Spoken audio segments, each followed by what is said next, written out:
How's Mayhem been for you guys so far? Good and easy and relaxed. Really? Yeah. That's excellent. Yeah, the drives haven't been too brutal. The crew at the stage is awesome, so I mean it makes it really fun that we don't have to be worried every day. And when do you play? 4:40, I think. Okay, cool. Cross my fingers. So you don't got to get too super early and No, I you normally get to watch everybody else afterwards. Yeah, I normally get up around noon and then walk around and eat food or Yeah. enjoy. Bananas. Yeah, we have like a blender on our bus, so we try and raid the catering for bananas every morning. Is this the first time you guys hit Mayhem? Yes. Cool. Yeah. Normally I should say normally. The last 2 years we've done Summer Slaughter. Okay. And then this year we got upgraded, I guess you could say, to Mayhem. Yeah. So which is kind of cool for us. It's a big one, man. You know, this is my 4th year covering it, and you know, the biggest bands come through, and the up and comers too, which is cool. And like on the victory stage, Yeah. you know, a lot of them bands, they're going to keep coming around. So Yeah, for sure. And the exposure as well is just a lot different to Summer Slaughter. I mean, like this, one of the smaller Mayhems is as big as like a quarter of the Summer Slaughter tour. So, Yeah. you know, Summer Slaughter, some shows are 500 to 1,000, some Mayhems, 20,000. Yeah. So, and you got the meet and greets, and you guys are selling merch left and right, and everything going pretty good. Yeah, it's all happening. It's just made us have to work harder to try and pick up merch and get merch shipped to us and turn that around really quick.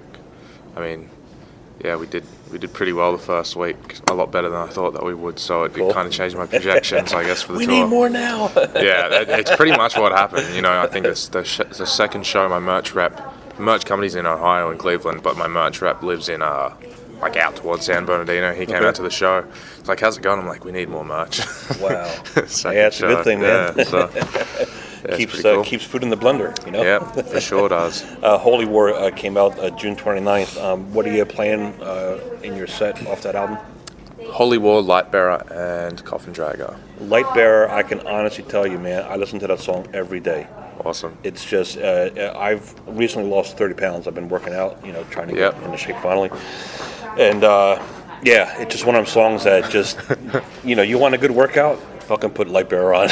Yeah, I'm glad that it motivates you. It's Sean had that initial motif kicking around like 2 years ago, maybe even before Hate, like just that little mantra at the beginning of the song. Yeah. And we showed our A&R guy at Nuclear Blast Monty probably like over at least close to 2 years ago. And he's just like, that's the one, that's the, like, it wasn't even a finished song. We're like, Monty, the song this is all we got. And he's like, I don't care, that's it. And we felt the same way. We're like, it just sticks in your head. So it's got that stomping, crushing guitar, and it does. When it's on the iPod, just crank it up a little bit more. It's very cool. Of course, the opening song is Absolute Genocide, and what grabbed me on that was the vocals. Yep. It's just real menacing and heavy. How did that one come together for you? I don't know. That was one of the last songs. We just needed more songs, and I honestly probably wrote that song in about an hour or 45 minutes. Well, bravo, man, because I dig it. Sean and I, at that point, had like little rooms opposite each other at the studio, and we're just like hammering out ideas or sending things backwards and forwards or asking for opinions. And it just got to the crunch where we were like, we need more. And it's like, okay, I just sat down and had a couple of ideas and put it into a song real quick. Now, are you always like, even on the road, like just coming up with riffs and kind of locking them away for later on, or when it's time to write, you guys get together and start doing it? I'm normally like a sit down on purpose to write at any particular time. Sean collects ideas over a long period of time. He maybe one day he'll have an idea and he'll record it in his iPhone or something on an acoustic guitar, and then he won't do anything for 6 months. And then he'll do 3 songs in a day, and then he'll do nothing for a year. Okay, right. I normally try and sit down for a couple of days and just be like, let's see how much I can do in 3 days and get it done. I don't know. I watched this documentary with John Cleese. Well, not even documentary. It's like a lecture on creativity, and he goes into to describe that being creative is playtime, like for children. And play is different to work in that playtime has a start time and a distinct end, and that's what makes it special. And so I try and write with a deadline in place, because then it forces me to. That's cool. If you give yourself like 4 hours or something to. Yeah, it's like, okay, maybe out. I will do this from 1 until 5 in the afternoon, and then I'll have dinner and do whatever else for the rest of the night. Oh, that's and very cool. I find that helps. I know I had read about Kirk Hammett. He was in Vegas for something and lost his iPhone, and he said that he had like thousands of riffs. So that's why I asked. If you get them, it's like that's someone's walking around with this Bible of guitar riffs. That's not me. We have like a riff bank across our computers where we've thrown away. We call it the bin. If we have ideas, we show them to each other, and it's like if someone doesn't say anything, it's nothing personal, and we're pretty good at it at this point. It's like, oh no, chuck that one in the bin, chuck that one in the bin. Yeah. That one's pretty cool. Chuck that one in the bin, and we just have countless Pro Tools sessions where there's just like 30 minutes of riffs that are in the bin. Yeah. And occasionally we dig them out and check them, and maybe we have new ideas to finish them or begin them.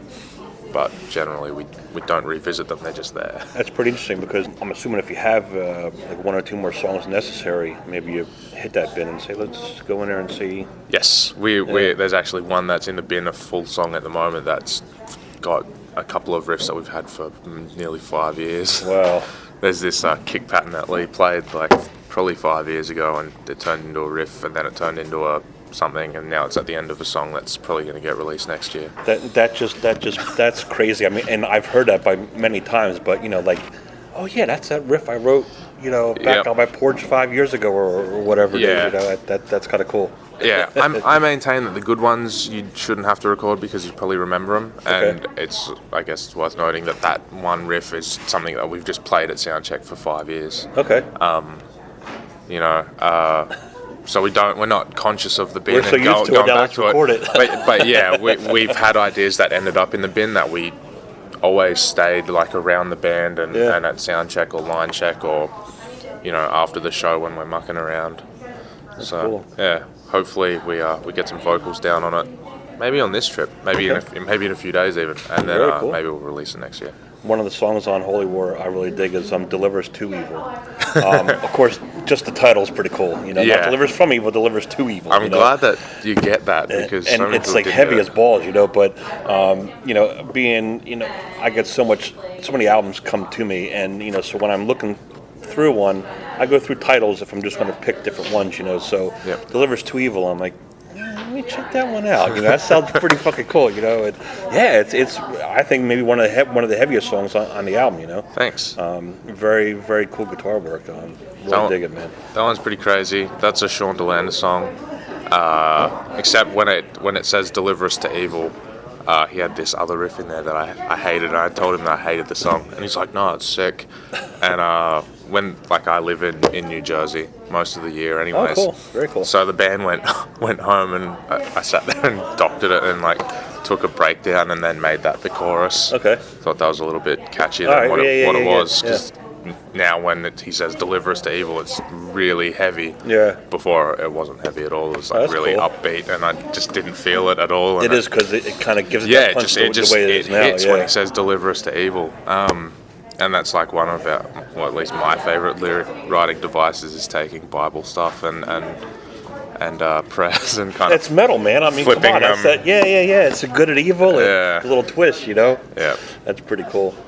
When you guys get done Mayhem, what's on your plate next? Manchester and London.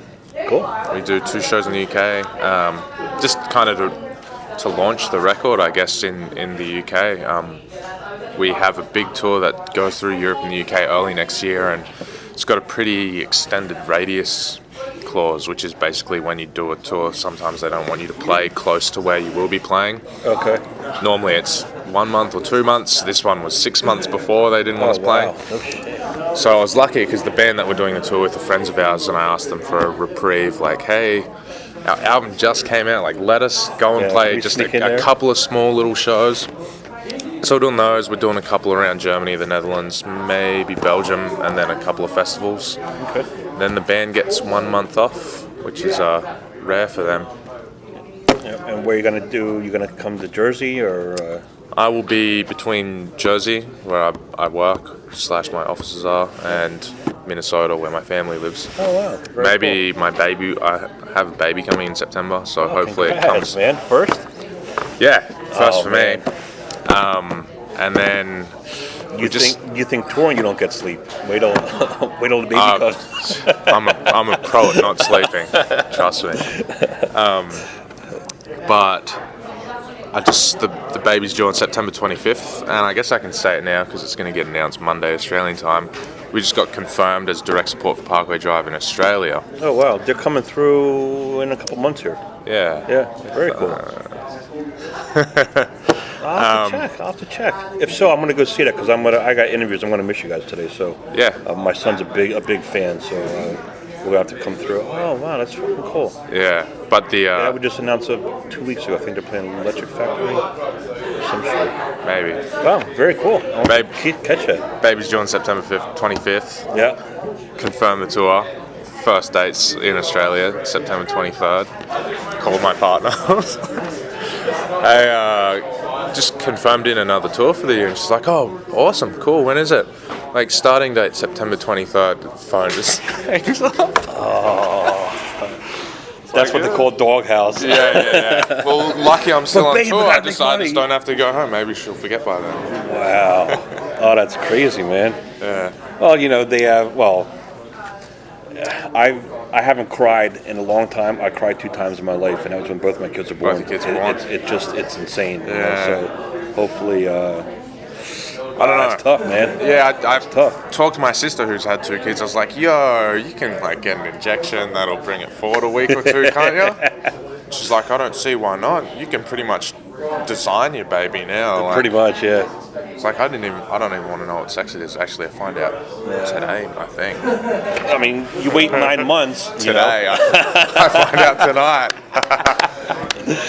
Cross my fingers. Yeah, as I always said, as long as it's healthy, man, a boy or a girl, I'll deal with it. Yeah. Whatever. So luckily, I got one of each, so they worked out well. Oh, lucky. Which one's better?